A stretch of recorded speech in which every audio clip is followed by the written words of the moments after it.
Hey, what's going on everyone? It feels so good to see your smiling faces again. Last month was very busy and a lot happened in my life. I went for a holiday, had an injury in my arm and changed my room as you can see. That's the reason I couldn't able to upload new videos, but oh yeah, I crossed 100 subscribers, all thanks to you guys. I don't want to bore you guys with that long intro, but I couldn't help myself as you deserve a long thanks from me. Let's start what you guys are here for. Couple of months ago, I uploaded a video about Nikon D3200. I recommend you guys not to buy this camera for video purposes, but it seems like a lot of you guys are still using this camera and want the best video settings for this camera. So I thought, can I still use this camera to shoot a full YouTube video? So I take that challenge and record this full YouTube video with this 10 years old camera. You are seeing the result. So let me know in the comment section how is it looking. In this video, I am going to share what lens I am using, what video settings I am using and what lighting setup I am using to shoot this video. All the A-roll and B-roll is shot with this camera. So let's start. Let's start with the lens. So for this video, I want to use a very sharp lens. The kit lens is not good enough in my opinion, so I am using a 50mm prime lens with f1.8. This is a very cheap lens and I will suggest you to buy this lens instead of the kit lens if you have the option to do that. As the focal length is very long, so I have to put the camera very far away from me where I am sitting right now, which raises another issue, which is sound.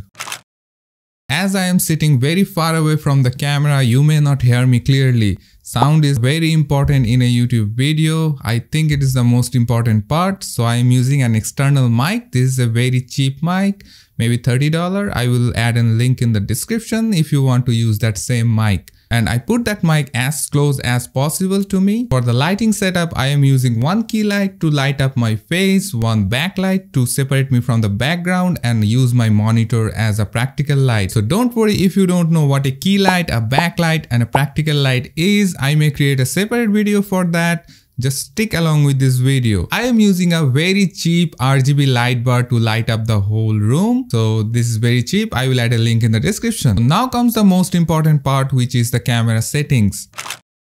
I am shooting in manual mode as the autofocus is not good in this camera, so I don't want to distract the viewers when the camera is trying to focus. So I turned my autofocus off. Then set the shutter speed to 1/50 as I am shooting in 30 fps. Aperture is 1.8.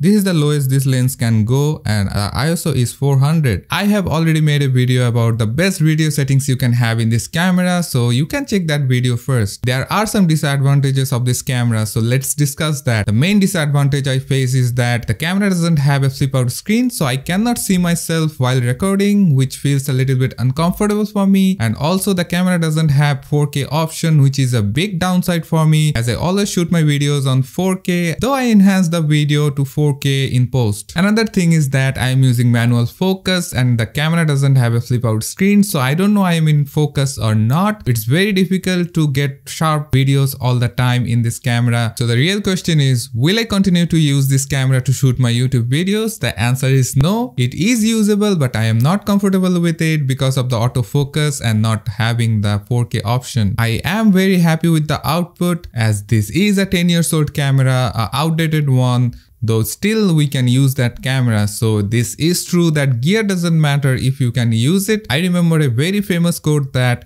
a car never wins a race is won by the driver. If you only have this camera, so you are still in good luck and still use this camera to shoot your YouTube videos. This is the proof. So don't get disheartened if you don't have a fancy camera or a fancy setup. This is better than nothing. If you only have this camera, you can start shooting with it. But I still disagree to buy this camera in 2022 for YouTube videos or any kind of video work. It needs a lot of preparation before you shoot anything. And if you want to do it daily, it will be a problem for you. So that's it for this video. If you like or learn anything in this video, hit that like button and consider subscribing so that I can come up with new ideas like this. If you don't like this video, at least suggest me something that how I can make the video better for you. So see you in the next video and again, thank you very much.